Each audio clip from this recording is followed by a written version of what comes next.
परिसीमन लाया जा रहा है। क्या महिला रिजर्वेशन बिल का विरोध करके जनता आपको माफ करेगी? रोहन गुप्ता जी, परिसीमन पर 2/3 बहुमत तैयार हो गया है।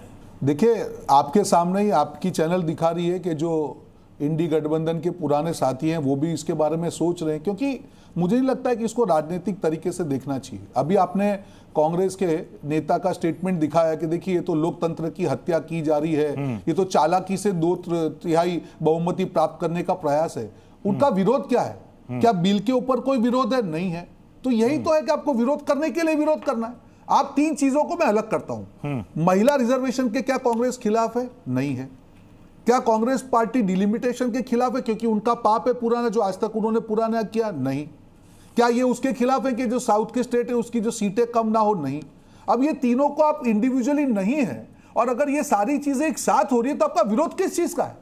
आपका विरोध इस चीज का है कि कहीं भाजपा इसका क्रेडिट नहीं ले जाए। आपका विरोध इस चीज का है कि आप एक्सपोज ना हो जाए कि आजादी के इतने साल शासन करने के बाद ये तीनों में से एक भी चीज आप ना कर पाए। आपको विरोध इस चीज का है कि जनता के सामने आप पूरी तरीके से एक्सपोज हो जाएंगे। आपका विरोध इस चीज का है कि अब आपके जो साथी दल है वो भी आपकी असलियत समझ गए हैं। आपका विरोध इस चीज का है कि मोदी सरकार जो है वो जीत जाएगी।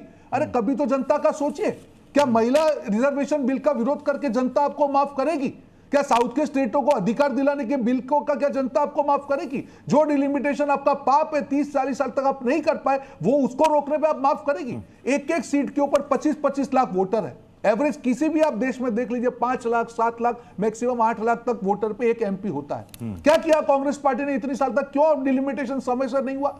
क्यों इतने साल तक महिला रिजर्वेशन नहीं किया? क्यों साउथ के स्टेट को उनका अधिकार नहीं मिला? ये तीनों चीज ये सरकार करने चाह रही है। अब आपकी चोरी पकड़ी जा रही है, इसलिए आप इसका विरोध कर रहे हैं। और यही चीज आपके जो साथी दल है पुराने सब समझ रहे हैं कि हर चीज का अगर कांग्रेस के पीछे चल के विरोध करेंगे तो कांग्रेस जैसा हाल हमारा। चित्रा बाथम जी, परिसीमन पर पिछली बार सबका सुर एक था, अब इस बार मॉनसून सेशन से पहले सबके सुर धीरे धीरे क्यों बदलने लगे हैं?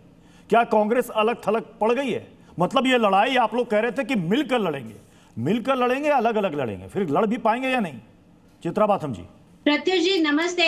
और जिस तरीके से भाजपा के प्रवक्ता ने यहाँ कहा है कि हाँ कांग्रेस महिला रिजर्वेशन बिल के खिलाफ नहीं है, परिसीमन के भी खिलाफ नहीं है, लेकिन जिस तरीके से महिला रिजर्वेशन के आड़ में ये परिसीमन लाया जा रहा है, कांग्रेस उस शक्ल सूरत के खिलाफ है। अगर आपको इतना ही महिला रिजर्वेशन की पड़ी हुई है तो आप आज के आज क्यों नहीं इसको इम्प्लीमेंट कर देते?